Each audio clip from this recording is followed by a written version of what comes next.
ହେଇलो आ eighty ताने सबु यात्रा पार्टी खेलिबो आ हेला आमे देखिया आसिया आलो आलो आज बा मकर संक्रांति आ चलनो जिबा बाबा वरुणेश्वर मंदिर। मकर संक्रांति ठारू आरंभ हुए ओडिशा प्रसिद्ध बाबा वरुणेश्वर मेला। आम जाजपुर जिलार सबुठारू बड़ मेला होउची बाबा वरुणेश्वर मेला। लक्ष लक्ष संख्यार भक्त माने आसंती मेला बुलंती। वर्षक जाक बाबा वरुणेश्वर जल मध्य था। मकर संक्रांति दिन से जल को सुखा जाए बाबा दर्शन दियंती। आज दिन में जी बाबा को दर्शन करे कोटी जन्मर पुण्य फल पाई जाए। आमर भल भल दर्शन हो गला आ चलना बुलिबा। इलो हेलो ये थाली कोन पूरा धोब फरफर देखाउची। अरे मार्बल फार्बल तयारी हेची रे। आलो आलो आ कोन चाट डोसा ठुंका पुरी आ ये ठुंका पुरी एइता ताले ठुंका पुरी आ भाई सिंहासन ऊपर बसी बनौछन। इलो हेलो आ बुली बुली शोष नागिला आ सांग माने कहले चलना मोकटेल पीवा आ को रंग फंग टिए पकाई देले बरफ फरफ देई सोडा फोडा देई देले 50 टका नै गेले दी ढकरे सरियल। इलो हेलो आ वरुणेश्वर मेला रे सबु यात्रा बाटी एकाठी आ घो घा हबो आ लियो आ बड़ दुखर सहित कहया पड़ुची कि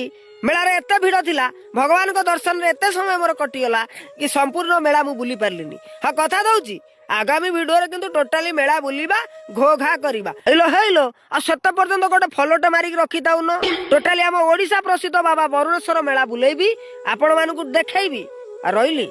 जय बाबा वरुणेश्वर।